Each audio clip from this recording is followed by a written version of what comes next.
కాస్తే వచ్చి చెప్తుంది మా చెల్లి ఇచ్చేస్తా.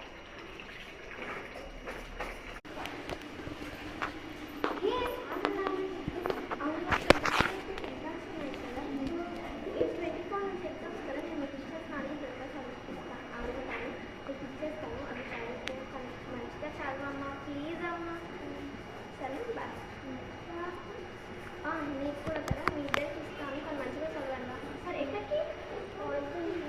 లంచ్ బ్రేక్లో నా స్టాఫ్ రూమ్కి వచ్చేసేయండి. ఈరోజు పింకీ టీచర్ బర్త్డేనట, స్నాక్స్ కదండి కదండి. సారీ పిల్లలు, when your mom is the teacher చేస్తున్నాము, కానీ మీరు లైక్ చేయట్లేదు, సబ్స్క్రైబ్ చేయట్లేదు. మాకు ఎక్కడి నుంచి వస్తుంది ఉత్సాహం? ప్లీజ్ మీరు మోటివేట్ చేయండి మమ్మల్ని, ప్లీజ్ ప్లీజ్.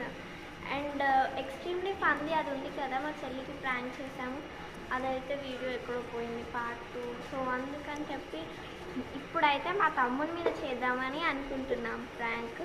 సో ప్రాంక్ ఎలా ఉండాలంటే గట్టిగా ఉండాలి. Bye guys.